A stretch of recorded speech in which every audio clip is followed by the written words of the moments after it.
और इस श्रृंखला में हम चर्चा करते हुए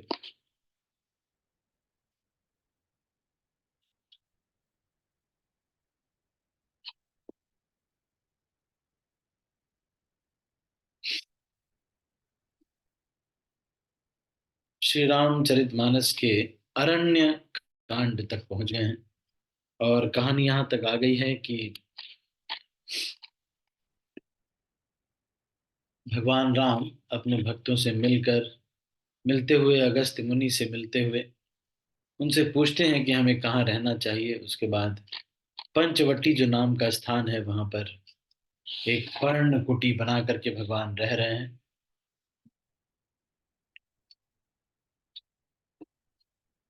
इसके आगे का वर्णन करते हैं कि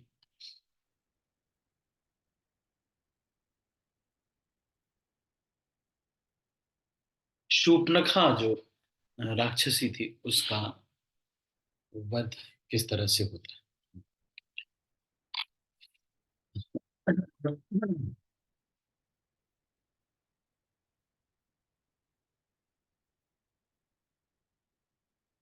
तो शूर्पणखा राक्षसी के बारे में हम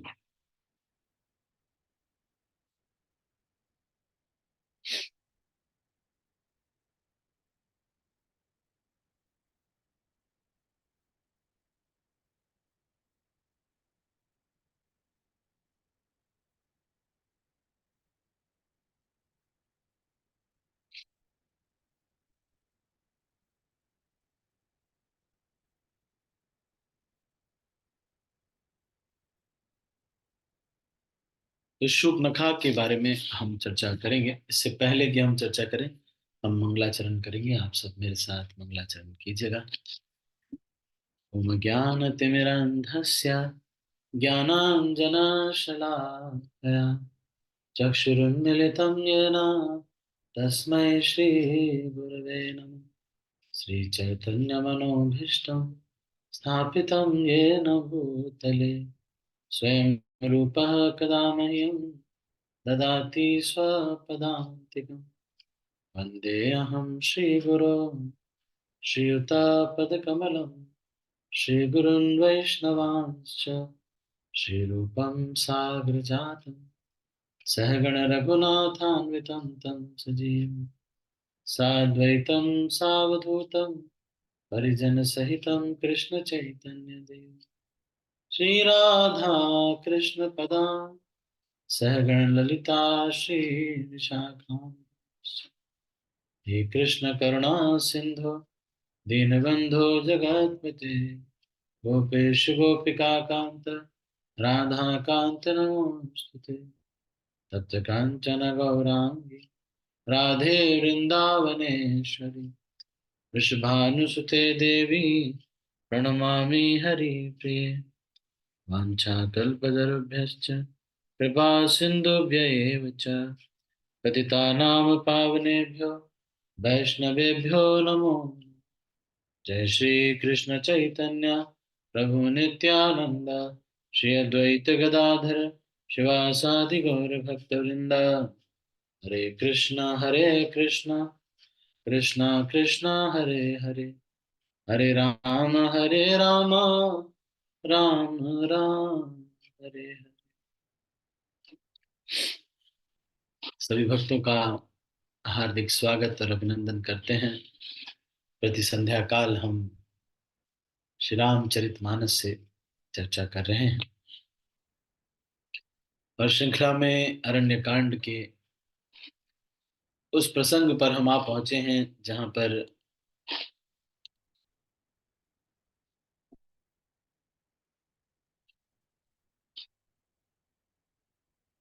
शूर्पणखा आती है। शूर्पणखा नामक रावण की एक बहन थी जो नागिन के समान भयानक और दुष्ट हृदय की थी। वह एक बार पंचवटी में आई और दोनों राजकुमारों को देखकर विकल काम से पीड़ित हो गई।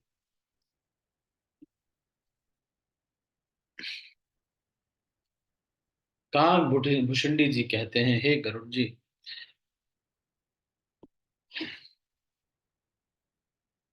शूर्पणखा जैसी राक्षसी धर्म ज्ञान शून्य कामांध स्त्री मनोहर पुरुष को देखकर चाहे वह भाई पिता पुत्र ही क्यों हो विकल हो जाती है और मन को नहीं रोक सकती।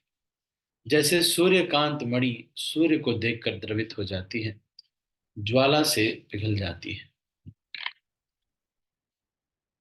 फिर सुंदर रूप धर करके मुस्कुराकर श्री राम जी के पास जाकर उसने कहा कि देखो इस संसार में तुम्हारे समान कोई पुरुष नहीं है और मेरे समान कोई स्त्री नहीं है। विधाता ने ये बहुत ही अच्छा संयोग जोड़ा है,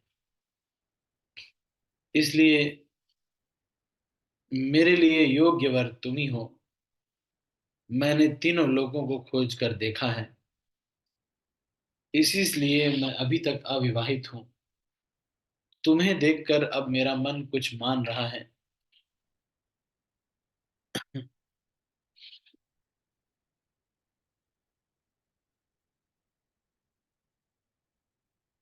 राम जी को थोड़ा सा मजाक सूझा, तो राम जी ने कहा कि देखो मैं तो इशारे से बताया, सीता मैया को दिखाया कि मतलब हमारी श्रीमती जी भी हैं यहाँ साथ में।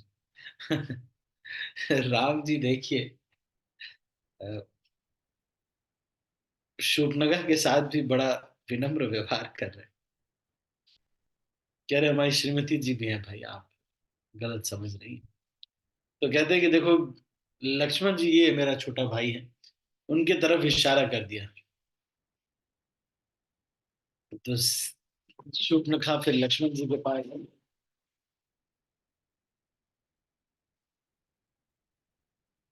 गई और लक्ष्मण जी के पास गई। तो लक्ष्मण जी तो समझ गए क्योंकि वो तो बलराम जी के या फिर अ, शेषनाग के अवतार हैं, वो समझ गए कि ये तो शत्रु की बहन है। तो उन्होंने लक्ष्मण जी ने कहा कि देखो भाई,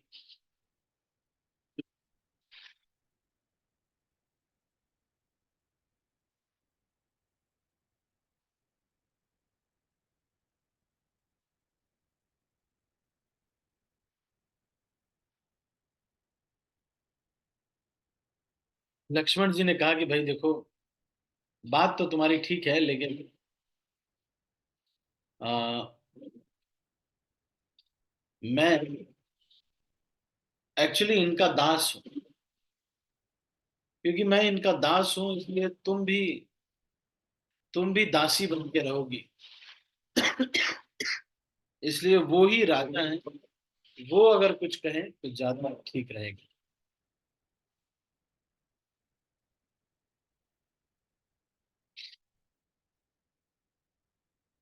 तो फिर शूर्पणखा को लगा कि फिर उसके बाद लक्ष्मण जी ये बताते हैं।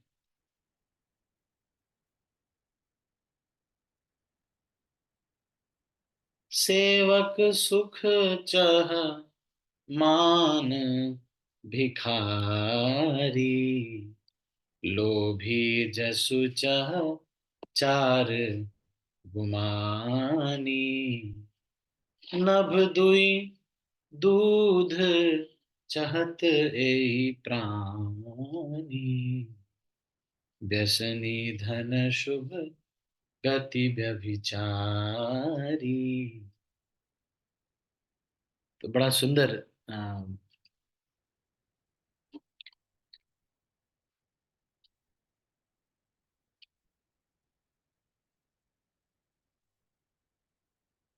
बड़ा सुंदर यहाँ पे कह रहे हैं श्री राम लक्ष्मण जी कह रहे हैं, सेवक अगर सुख चाहे, भिखारी सम्मान चाहे, व्यसनी धन चाहे और व्यभिचारी शुभ गति चाहे, लोभी यश चाहे और अभिमानी चारों फल अर्थ धर्म काम मोक्ष चाहे, तो ये सब प्राणी आकाश को दुह कर दूध लाने लेना चाहते हैं, अर्थात असंभव बात को संभव करना चाह रहे हैं। तो किसको क्या नहीं मिलता इस संसार में? पहले तो लक्ष्मण जी ने उसको शुभनखा को कह दिया कि देखो तुम, मैं दास हूं इनका। सुंदरी सुनु मैं उन कर दासा, पराधीन नहीं तोर सुपासा। प्रभु समर्थ कौशलपुर राजा, जो कछु करहि उनहि सब छाजा। अरे वही प्रभु समर्थ हैं, जो करे वही करे। सेवक सुख चाह मान भिखारी, व्यसनी धन शुभ गति व्यभिचारी। कह रहे हैं कि अगर सेवक व्यक्ति है, सुख चाहता है, तो ये मैच नहीं करेगा। क्योंकि सेवक का धर्म ही ऐसा धर्म है कि ये मैच नहीं कर पाएगा, वो सुखी नहीं रह पाएगा। सेवक अगर है तो सुख अगर चाहता है तो फिर सेवक नहीं रह पाएगा। क्यों? क्योंकि जब भी मालिक की सेवा जरूरत पड़ेगी उसको जाना पड़ेगा। और भिखारी सम्मान चाहे तो कभी मिलेगा क्या? नहीं मिल सकता। कोई भिखारी है वो चाहे सम्मान मिले ना, कभी नहीं मिल सकता। व्यसनी व्यक्ति अगर व्यसनों में बहुत पीड़ित है उसको धन कभी नहीं मिल सकता।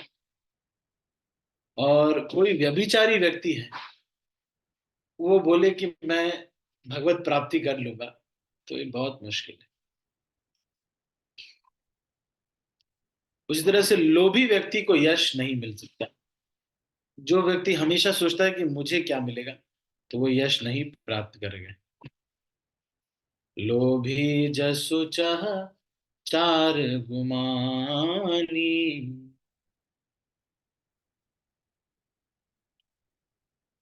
लोभी को यश और चाह चार गुमानी।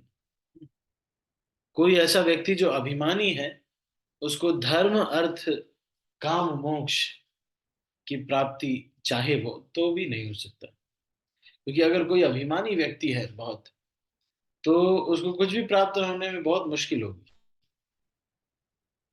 ये ऐसा ही है जैसे नभ दुही दूध चहत ए प्राणी।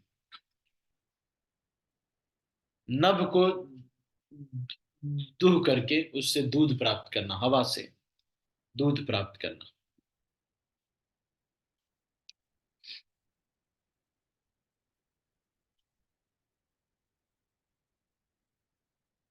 ठीक है।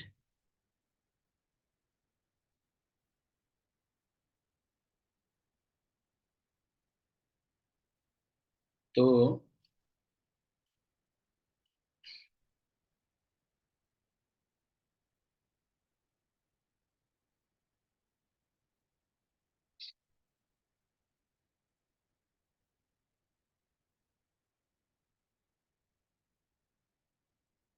वह लौटकर फिर राम जी के पास आ गई। प्रभु ने फिर उसे लक्ष्मण जी के पास भेज दिया। लक्ष्मण जी ने कहा कि देखो, तुम्हें वही वरेगा जो लज्जा को तृण तोड़कर त्याग देगा। अर्थात जो निपट निर्लज्ज होगा वही तुमसे शादी करेगा। तब वो बहुत खिसिया गई और राम जी के पास आई और उसने अपना भयंकर रूप प्रकट किया। सीता जी को भयभीत देकर रघुनाथ जी ने लक्ष्मण को इशारा देकर कहा। लक्ष्मण जी ने बड़ी फुर्ती से उसको बिना नाक कान की कर दिया, मानो उसके हाथ रावण को चुनौती दी हो। अब बिना नाक कान के वो विकराल हो गई, बहुत बड़ी राक्षसी बन गई। अब उसके शरीर से खून बहने लगा और वो रोते रोते खर दूषण के पास गई और उसने कहा, हे भाई, तुम लोग की वीरता पर धिक्कार है, तुम्हारे बल पर धिक्कार है। अब ये सुन करके कि शूर्पणखा के साथ अन्याय हो गया है, सारे राक्षस दौड़े।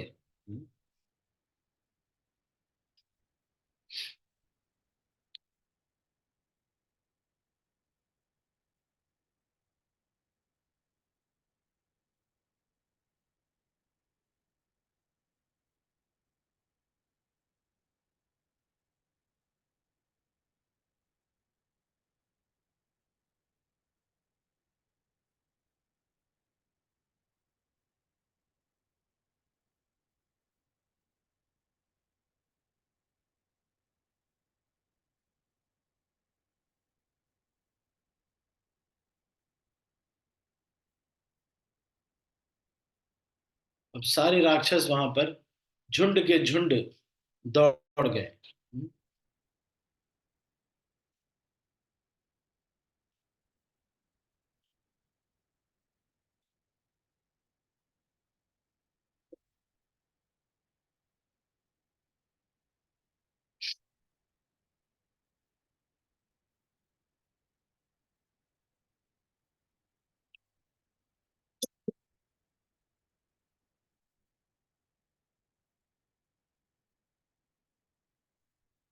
तो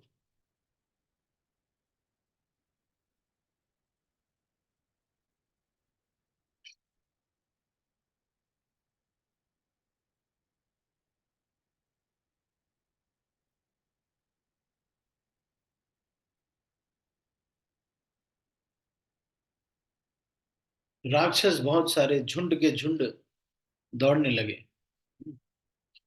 और पर्वतों का झुंड, ऐसा लग रहा था कि बहुत सारे पर्वत जो है दौड़ रहे हैं।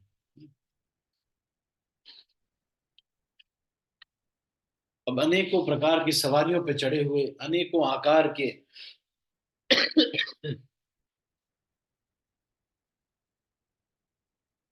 और शूर्पणखा को सबने आगे कर लिया।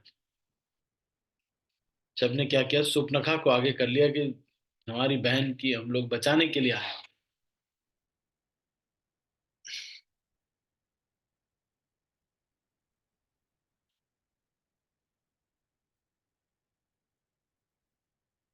कुछ बोले कि दोनों भाइयों को पकड़ के मार डालेंगे। कुछ ने कहा कि ऐसा करो, भाइयों को तो मार दो लेकिन उस स्त्री को छीन लो, है ना। और इतनी भीड़ हो गई राक्षसों की कि सारा आकाश मंडल धूल से भर गया। तब राम जी ने इनको देखा कि ये सारे लोग आ रहे हैं, तो लक्ष्मण जी को बुलाकर उन्होंने कहा कि हे लक्ष्मण, तुम जानकी जी को लेकर तुम पर्वत की गुफा में चले जाओ।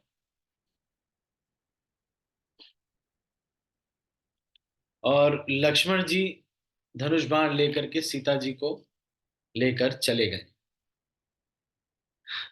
फिर राम जी को बहुत जोर से हंसी आई और उन्होंने राक्षसों की ओर देख करके अपने धनुष को चढ़ाया। अपनी जटा को फिर से अच्छे से बांधते हुए भगवान राम भुजाओं में धनुष लेकर तरकस को बांध लिया। अपनी जो कमर में तरकस को बांध लिया। और फिर भगवान राम ने उस तरफ देखा जिस तरफ राक्षस आ रहे थे। राक्षस पकड़ो पकड़ो ऐसे बोल रहे थे कि इसको पकड़ना है हमें। हम्म।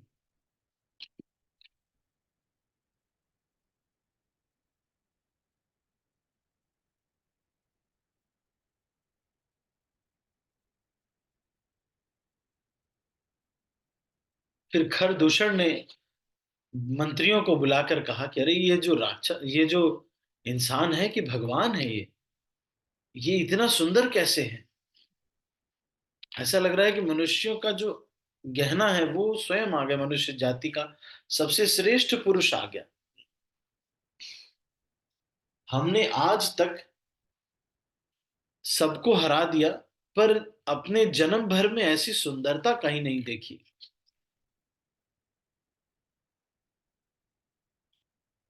फिर उन्होंने कहा कि वैसे तो इन्होंने हमारी बहन को बेइज्जती बहुत की है, लेकिन इतने सुंदर पुरुष को वध करना अच्छा नहीं लग रहा है। तो उन लोगों ने अनाउंस किया कि देखो, अपनी स्त्री को तुम हमें सौंप दो और तुरंत हमको सौंप दो, और दोनों भाई जाओ, छोड़ रहे हैं तुमको, जाओ घर लौट जाओ। तो ऐसा उन्होंने कहा कि दूतों को जाकर बोला कि जाकर के रामचंद्र जी को बोलो ऐसा। राम जी ने कहा कि हम क्षत्रिय हैं, वन में भी शिकार करते हैं और तुम्हारे सरीखे दुष्ट पशुओं को तो ढूंढते ही फिरते हैं। हम बलवान शत्रु को देखकर डरते नहीं। एक बार तो हम काल से भी लड़ जाते हैं अगर लड़ने को आए तो।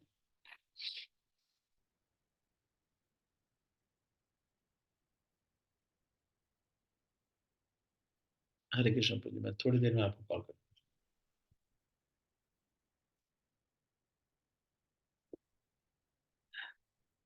यदि बल न हो तो लौट जाओ, संग्राम में पीठ दिखाने वाले किसी को मैं नहीं मारता हूं। ऐसा भगवान राम कहने लगे। अब खरदूषण का हृदय और जल रहा था। अब सब लोग सारे अस्त्र शस्त्र उठाकर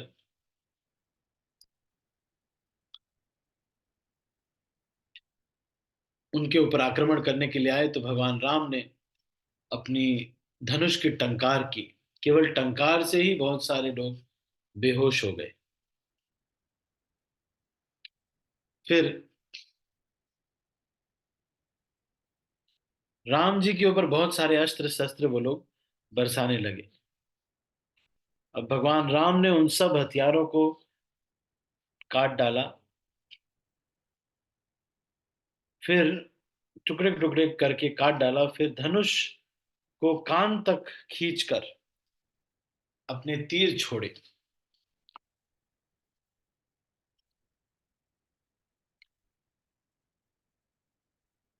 अब राक्षस सारे समझ गए कि ये बहुत शक्तिशाली व्यक्ति है।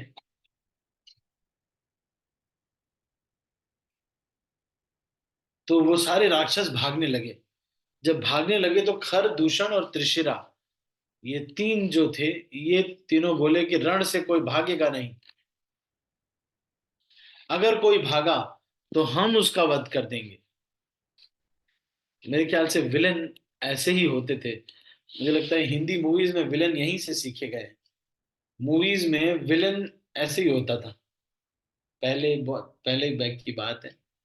जो विलेन के पास कुछ बड़े हट्टे कट्टे बॉडी बिल्डर्स होते, अगर वो बॉडी बिल्डर उसका मर्डर करके नहीं आते थे हीरो का, तो फिर वो जो विलेन है वो दूसरे बॉडी बिल्डर्स की हेल्प से उसको मार डालता था। तो इन्होंने भी ये बोल रहे हैं कि खर, दूषण और तृष्णा तीनों भाई क्रुद्ध होकर बोले कि जो रण से भाग कर जाएगा, भाई जो अपने को कमजोर समझ रहा है जा सकता है, उसका हम अपने हाथों से वध करेंगे। तब मन में मारना ठान कर भागते हुए राक्षस लौट पड़े, और सामने होकर वे अनेकों प्रकार से हथियारों से राम जी पर प्रहार करने लगे।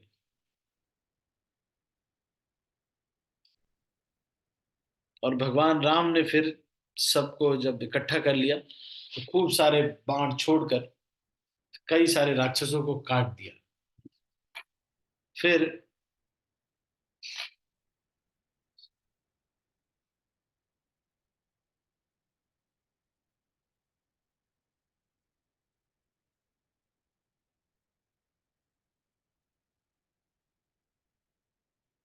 वहां पर बहुत सारे गिद्ध, कौवे इत्यादि, अगर वो जो मरे हुए राक्षस थे उनको खाने लगे। कुछ पिशाच इत्यादि भी वहां पर आ गए जो कि सब वहां पर उसको खाने लगे। अब त्रिशिरा और खरदूषण भगवान राम की तरफ मुड़े।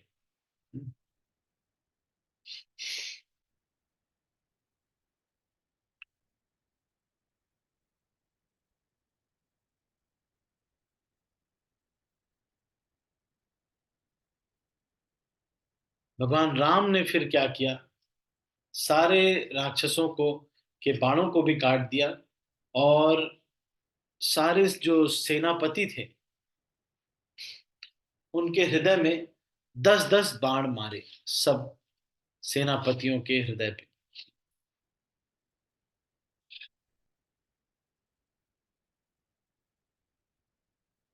सारे योद्धा भगवान राम ने देखा कि गिरते हैं, फिर उड़कर भिड़ते हैं पर मरते नहीं हैं।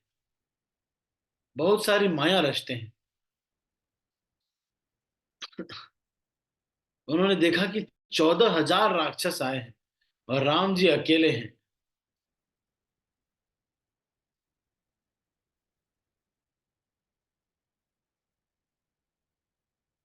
फिर ये हुआ कि भगवान राम ने ऐसा किया कि सारे जो राक्षस हैं उसमें से कुछ, उसमें सबको दूसरा व्यक्ति राम दिखने लगा। और फिर भगवान राम ने आपस में ही उनको लड़ा के मार दिया। मतलब उनको दूसरा व्यक्ति, अपने बगल में जो व्यक्ति खड़ा था वो राम जी जैसा दिखने लगा। अब वो बोलने लगे यही राम है, हाँ इसको मारो, इसको मारो, पकड़ लिया है मैंने। इस तरह से जो है आपस में ही मार काट करके ये लोग थोड़े ही देर में शत्रुओं को मार डाले। जब भाई आपस में लड़े जाएंगे तो कितने बचे। अब देवता लोग ऊपर हर्षित होकर नगाड़े बजा रहे हैं।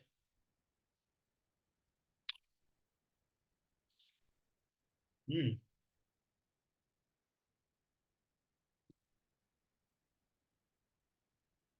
तब लक्ष्मण जी सीता जी वहां पर आए और भगवान राम को हृदय से लगा लिया। हम्म।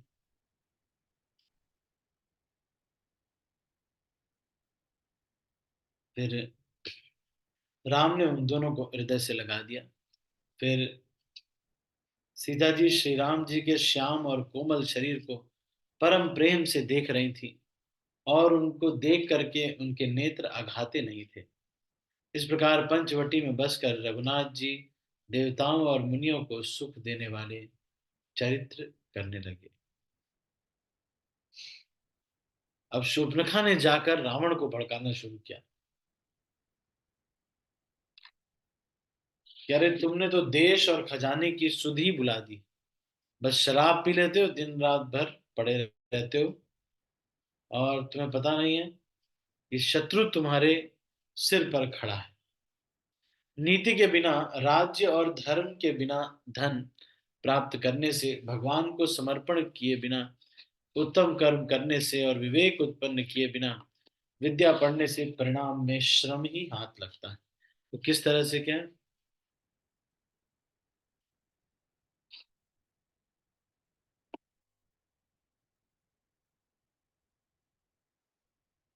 नीति के बिना राज्य, राज्य है लेकिन नीति वहां पर कोई कार्य नहीं करती।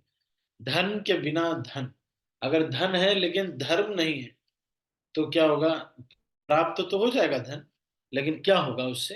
धर्म नहीं है तो। भगवान को समर्पण किए बिना उत्तम कर्म करने से, अब भगवान को समर्पित नहीं कर रहे हैं अपने आप को, बस अच्छे काम कर रहे हैं, कबूतरों को दाना खिला रहे हैं और रास्ते में, है ना, मतलब अच्छे काम कर रहे हैं लेकिन भगवान को समर्पण अगर नहीं कर रहे हैं तो फिर सारा यूजलेस हो जाएगा। क्योंकि बस स्वर्ग जाएंगे फिर बाद में फिर आना पड़ेगा। फिर विवेक उत्पन्न किए बिना विद्या पढ़ने से परिश्रम ही श्रम हाथ लगता है। तो अगर विवेक नहीं है, सही गलत का फैसला नहीं कर सकते, तो विद्या बहुत पढ़ लेंगे, जैसे कि आईएएस ऑफिसर आजकल बहुत सारे बन जाते हैं, फिर वो खुद ही फ्रस्ट्रेट होकर के सुसाइड कर लेते। श्रम ही हाथ लगता है। विषयों के संग से संसारी, बुरी सलाह से राजा, मान से मदिरा, पान से लज्जा, नम्रता के बिना प्रीति और मद से गुणवान शीघ्र ही नष्ट हो जाते हैं। इस प्रकार नीति मैंने सुनी है। रिपुरुज पावक पाप प्रभु, अहिगनियन छोट करी, अस कहीं विविध बिलाप करी, लागी रोदन करन। हम्म। शत्रु, रोग, अग्नि, पाप, स्वामी और सर्प को छोटा करके नहीं समझना चाहिए। किसको किसको? नम्रता के बिना प्रीति, नम्रता के बिना प्रीति, मद से गुणवान शीघ्र ही नष्ट हो जाते हैं। प्रीति प्रणय बिनु मद ते गुणी, ना सही बेगी नीति ऐसे सूनी।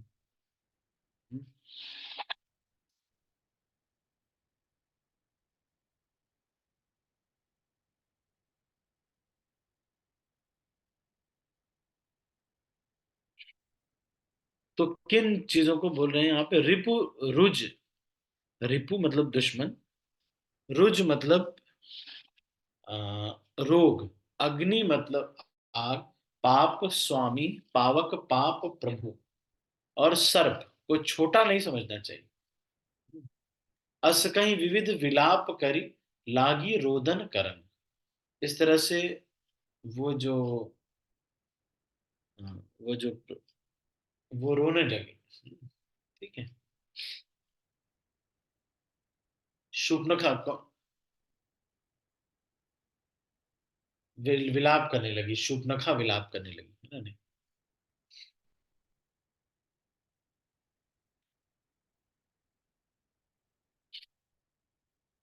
तो ये क्यों?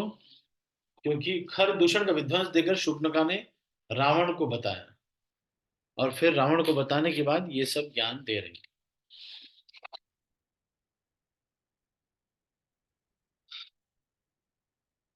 अब कह रहे हैं कि तुमको छोटा नहीं समझना चाहिए, छोटा करके नहीं देखना चाहिए किन चीजों को? शत्रु, रोग, अग्नि, पाप स्वामी, और सर्प।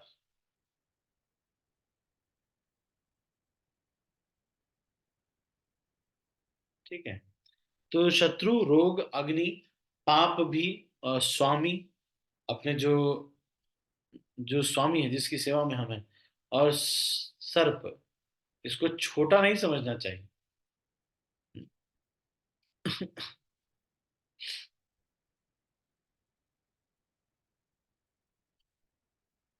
हम्म। सभा माझ परिव्याकुल, बहु प्रकार कह रोई, तो ही जियत दस कंधर, मोरी की असी गति होई। सभा के बीच, रावण की सभा के बीच रहकर वह व्याकुल होकर पड़ी हुई बहुत प्रकार से रो रो कर कह रही थे कि अरे दशग्रीव, तेरे जीते जी मेरा क्या ऐसी दशा होनी चाहिए? अब शूर्पणखा इस तरह से बोल रही है कि आपको 10 सर है, आप कैसे ऐसे कर रहे हो? रावण को भड़का रही। शूर्पणखा के वचन सुनकर सारे सभासद उठ गए। फिर सब लोगों ने शूर्पणखा को समझाया कि अरे बात तो बताओ, चीज क्या हुई है? तो शूर्पणखा ने बताया कि भाई देखो, ये 2 लड़के आए हैं, दशरथ के पुत्र हैं।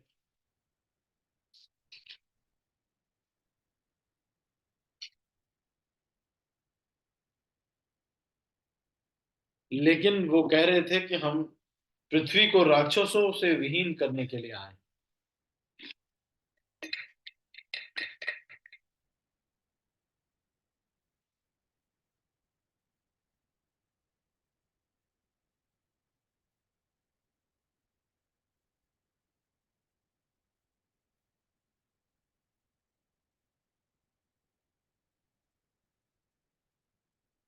तो उन्होंने कहा कि देखने में तो वो बालक, देखत बालक काल समान, लेकिन काल के समान है। फिर दोनों में बहुत बल है ना? एक का नाम राम है, उनके साथ एक बहुत ही सुंदर स्त्री भी है, और वो इतनी सुंदर है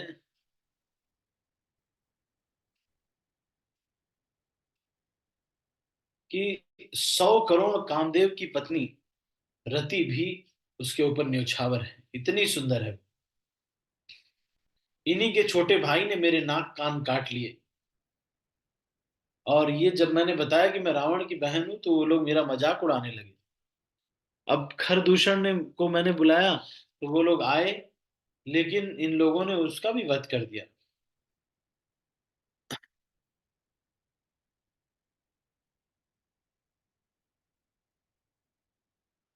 फिर रावण ने कहा कि तुम चिंता मत करो, मैं बहुत शक्तिशाली हूँ।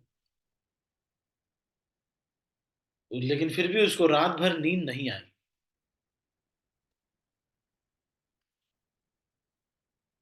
मन में सोचने लगा कि कोई भी ऐसा नहीं है जो मेरे किसी सेवक को भी मार सके।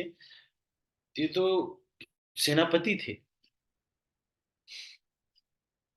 तो ये लोग तो मेरे ही समान बलवान थे। इनको तो भगवान के सिवा और कोई नहीं मार सकता। खर दूषण तो मेरे ही समान बलवान थे। उन्हें भगवान के सिवा और कौन मार सकता था। देवताओं को आनंद देने वाले और पृथ्वी का भार हरण करने वाले भगवान ने ही यदि अवतार लिया है, तो मैं जाकर उनसे हठ पूर्वक वैर करूंगा और प्रभु के प्राण के आघात से प्राण छोड़कर भव सागर से तर जाऊंगा। इस तामस शरीर से भजन तो होगा नहीं।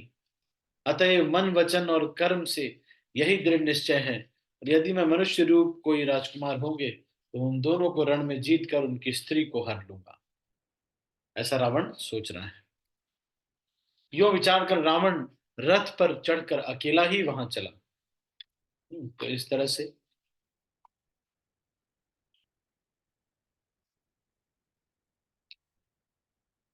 रावण को पता चल गया है कि ये पृथ्वी का भार हरने के लिए भगवान विष्णु ने अवतार लिया है। तो रावण कह रहा है कि अगर भगवान ने ही अवतार लिया है तो कोई बात नहीं है, नहीं तो उनके बाण से मरना मेरे लिए बहुत अच्छा है। फिर रावण रथ पर चढ़कर अकेला ही वहां चला जहां समुद्र के तट पर मारीच रहता था।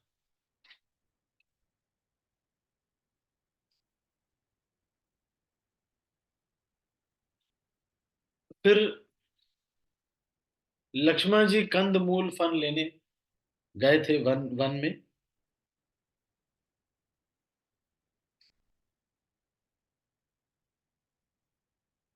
तो रामचंद्र जी ने हंसकर जानकी जी से कहा। क्या कहा? हे प्रिय, हे सुंदर पतिव्रत धर्म का पालन करने वाली सुशीले, सुनो। अब मैं कुछ मनोहर मनुष्य लीला करूंगा, इसलिए जब तक मैं राक्षसों का नाश करूं तब तक तुम अग्नि में निवास करो। राम जी ज्यों ही सब समझा कर कहा, त्यों ही सीता जी प्रभु के चरणों को हृदय में धरकर अग्नि में समा गईं। सीता जी अपनी ही छाया मूर्ति वहां रख गईं, जो उनके जैसे ही शील स्वभाव और रूप वाली तथा वैसे ही विनम्र थी। भगवान ने जो कुछ लीला रची, इस रहस्य को लक्ष्मण जी ने भी नहीं जाना। तो इसको लक्ष्मण जी भी जान नहीं पा रहे हैं, इस लीला को। स्वार्थ परायण और नीच रावण वहां गया जहां मारीच था और उसको सिर नवाया। नीच का झुकना भी अत्यंत दुखदाई होता है, जैसे अंकुश धनुष सांप और बिल्ली का झुकना। हे भवानी, दुष्ट की मीठी वाणी भी भय देने वाली होती है, जैसे बिना ऋतु के फूल।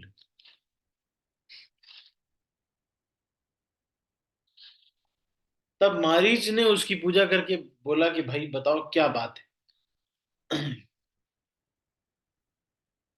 रावण ने सब कुछ बता दिया।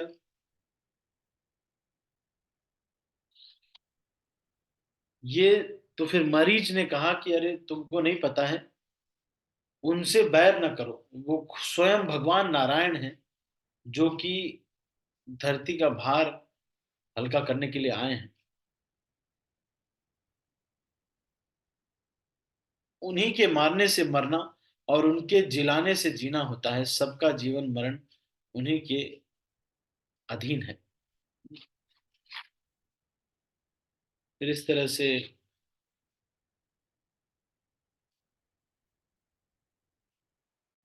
मारीच ये बताता है कि जब विश्वामित्र के यज्ञ की ये लोग रक्षा कर रहे थे, तो मुझे केवल एक बाण मारा था और मैं बहुत दूर जाकर गिरा, 100 योजन जाकर मैं गिरा था, 100 योजन।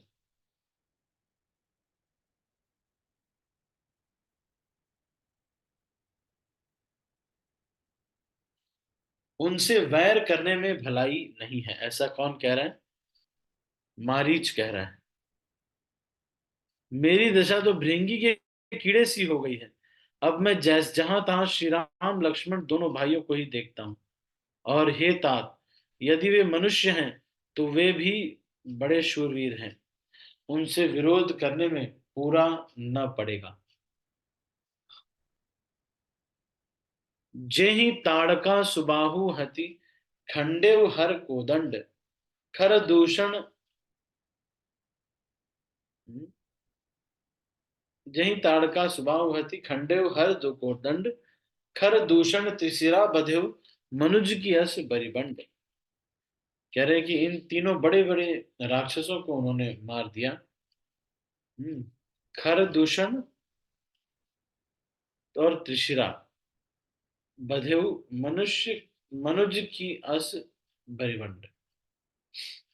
जिसने ताड़का और सुबाहु को मारकर शिव जी का धनुष तोड़ दिया और खर दूषण और त्रिशिरा का वध कर डाला, ऐसा प्रचंड बलि भी कहीं मनुष्य हो सकता है क्या? इस तरह से बोल रहे हैं। तो फिर भगवान ने देखा कि ये बहुत ज्यादा, अतः अपने कुल की कुशल विचार करके आप घर लौट जाइए, इस तरह बोल रहे हैं। सुनकर रावण जल उठा और उसने बहुत सारी गालियां दी। और फिर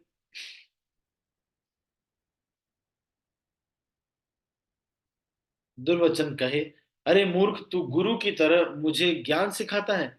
बता तो, संसार में मेरे समान योद्धा कौन है? हम्म, तब मारीच ने हृदय में अनुमान किया कि शस्त्रधारी, मर्मी, भेद जानने वाले, समर्थ स्वामी, मूर्ख, धनवान, वैद्य, भाट, कवि और रसोइया, इन 9 व्यक्तियों से बैर लेने में कल्याण नहीं होता। तब मारीच हृदयानुमाना, न वही विरोधे नहीं कल्याण। सस्ते मर्मी प्रभु सठ धानी, वैद बंदी कभी भानस गुनी। तब मारीच ने हृदय में अनुमान किया कि शस्त्री, मतलब जो शस्त्र धारण किया हुआ, मर्मी मतलब आपका भेद जो जानता है, समर्थ स्वामी, ऐसा स्वामी जो बहुत पावरफुल है, मूर्ख व्यक्ति, धनवान, बहुत धनवान है, वैद्य, भाट, कवि और रसोइया, इन 9 व्यक्तियों से विरोध करने में कल्याण नहीं होता। जब मारीच ने दोनों प्रकार से अपना मरण देखा, तब उसने रघुनाथ जी की शरण तक उत्तर देते ही तकी उत्तर देते ही, यह अभागा उस मुझे मार डालेगा,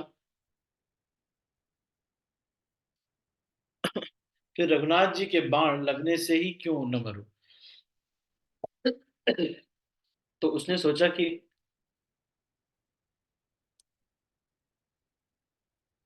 अगर मैं इनकी मदद नहीं करूंगा तो ये मेरे को मार देगा।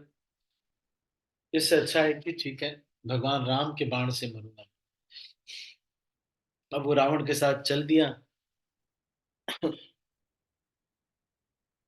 लेकिन राम जी के चरणों में उसका प्रेम था। उसके मन में इस बात का अत्यंत हर्ष था कि आज मैं भगवान राम जी को देखूंगा। किंतु उसने यह हर्ष रावण को नहीं बताया। अब मन में बहुत सारी चीजें सोच भी रहे। और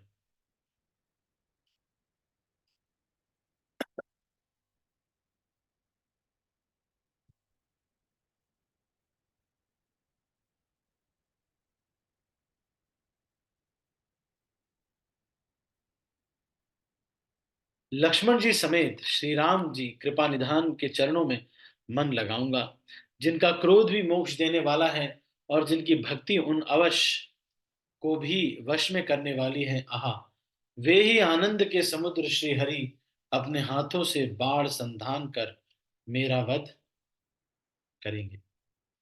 धनुष बाण धारण किए मेरे पीछे पीछे पृथ्वी पर दौड़ते हुए प्रभु को मैं फिर देख पाऊं।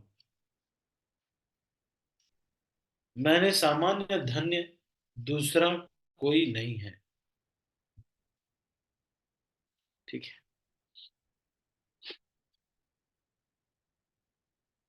जब रावण उस वन के निकट पहुंचा तब मारीच कपट मृग बन गया। वह अत्यंत ही विचित्र था, कुछ वर्णन नहीं किया जा सकता।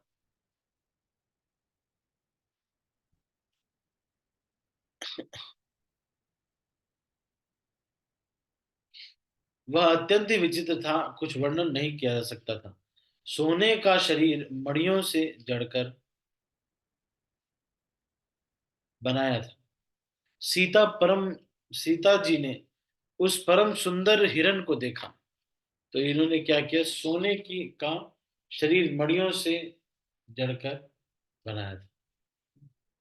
सीता जी ने उस परम सुंदर हिरण को देखा, उसके अंग अंग की छटा अत्यंत मनोहर थी।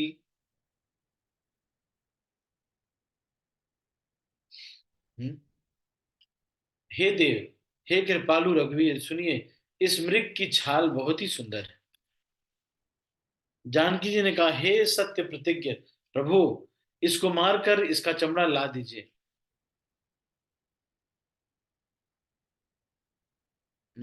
तब श्री रघुनाथ जी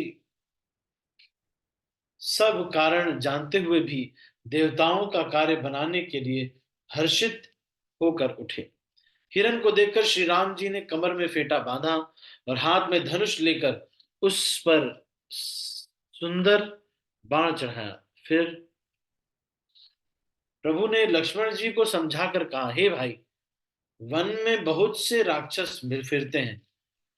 तुम बुद्धि और विवेक के द्वारा बल और समय का विचार करके सीता का रखवाली करना। प्रभु को देखकर मृग भाग चला।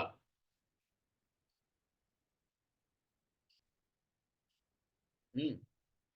तुम बुद्धि और विवेक के द्वारा बल और समय का विचार करके सीता की रखवाली करना। हम्म। तुम बुद्धि और विवेक के द्वारा बल और समय का विचार करके सीता की रखवाली करना। प्रभु को देखकर मृग भाग चला। रामचंद्र जी भी धनुष चढ़ाकर उसके पीछे पीछे दौड़े। अब भगवान राम जी धीरे धीरे उसके पीछे दौड़ रहे हैं। वेद विषय में नीति नीति कह करके जिनके बारे में बताता है, ऐसे जो भगवान है वो, ऐसे जो भगवान हैं जिनके बारे में वेद शास्त्र बहुत सारे कुछ बता रहे हैं, वेद जिनके विषय में नेति नेति कहकर, और शिव जी भी जिन्हें ध्यान में नहीं पाते, वे श्री राम जी माया से बने हुए मृग के पीछे दौड़ रहे हैं। यह कभी निकट,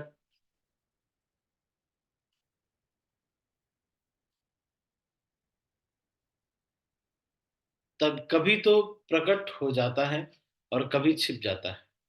इस प्रकार प्रकट होता और छिपता हुआ और बहुतेरे छल करता हुआ वह प्रभु को दूर ले गया।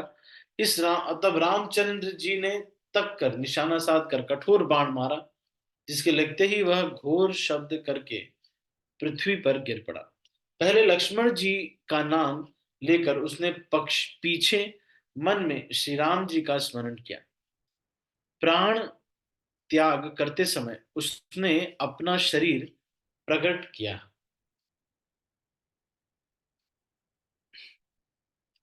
और प्रेम सहित श्री राम जी का स्मरण किया।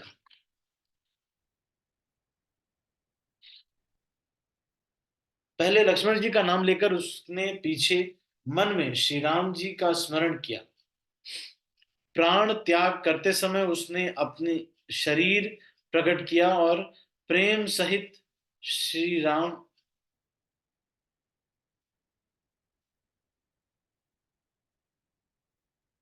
हम्म।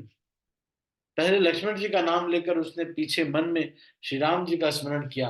प्राण त्याग करते समय उसने अपना शरीर प्रकट किया और प्रेम सहित श्री राम जी का स्मरण किया। हे श्री राम जी, उसके हृदय के प्रेम को पहचान कर उसे वह गति दे जो मनुष्य मुनियों को भी दुर्लभ हो।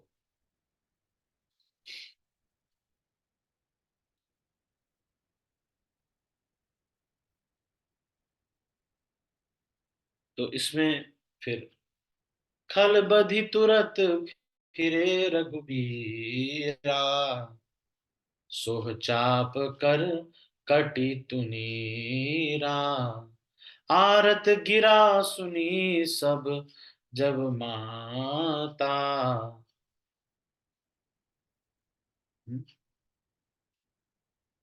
सुनी जब सीता, कह लक्ष्मण सन परम सभीता। अब मारीच को मार करके वो तुरंत लौटे भगवान राम, पर वहां पर सीता नहीं थी। फिर उन्होंने लक्ष्मण जी को बोले कि तुम जाओ, तुम्हारे बड़े भैया भी बहुत संकट में होंगे। लक्ष्मण जी ने हंसकर कहा, हे माता सुनो, जिनके भ्रुकुटी विलास मात्र से सारी सृष्टि का प्रलय हो जाता है, वे श्री राम जी क्या कभी स्वप्न में भी संकट में पड़ सकते हैं?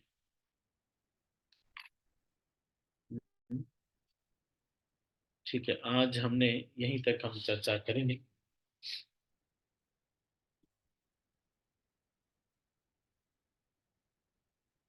और इसके आगे की चर्चा हम अगले प्रवचन में करेंगे। अरण्य कांड को फिर हम लगभग पूरा करेंगे। ठीक है, तो किसी के मन में कोई प्रश्न या फिर कुछ कहना चाहते हैं आप तो कह सकते हैं। एनी क्वेश्चंस और कुछ कह सकते? यश अग्रवाल हरे कृष्णा प्रभु जी, धन्यवाद प्रणाम। प्रभु। प्रभु जी कोई प्रश्न तो नहीं है, एक रियलाइजेशन था। हाँ। प्रभु जी यहाँ पे जैसे मारीच है और शूर्पणखा है, इनकी जब बातें सुन के ऐसा लग रहा है कि उस युग में जो असुर थे उन्हें भी उन कितना ज्ञान था, शास्त्रों का, नीति का, इन सभी चीजों का कितना ज्ञान था। और हाँ। एक आज का युग है कि लोगों को इन चीजों का ज्ञान नहीं है। और अपनी स्थिति देख करके ऐसा लगता है कि ज्ञान तो आ गया, मतलब शास्त्रों से चीजें सीख ली हैं, लेकिन फिर भी कर्म वैसे ही हैं जैसे शूर्पणखा के थे या मरीच के थे। तो लेकिन एक स्टेप तो लिया है, और जो कदम हम लेते हैं इससे भगवान प्रसन्न होते हैं। और भगवान बहुत ज्यादा आशा भी नहीं करे, कलयुग का जीवात्मा है भाई, बहुत ज्यादा। पर आपने बहुत अच्छा किया है जो भक्ति का जीवन लिया है। ये सब भक्तों ने भी बहुत अच्छा, क्यों, है ना? शूर्पणखा नहीं है। चलो। मुझे लगता है ऐसा ही है कभी कभी। चलो। हरे कृष्ण प्रभु जी, धन्यवाद प्रणाम। और किसी का कोई प्रश्न है? एनी अदर क्वेश्चंस और कमेंट्स, कुछ कहना चाहते? ठीक है, तो अभी हम इसको यहीं पर समाप्त करते हैं। आप सभी भक्तों का बहुत बहुत धन्यवाद। हरे कृष्ण। श्रील प्रभुपाद की जय, गौर भक्त वृंद की जय। मैं सब भक्तों को अनम्यूट कर रहा हूँ और फिर इस मीटिंग को क्लोज कर रहा हूँ। हरे कृष्ण। हरे कृष्णा प्रभु हरे जी।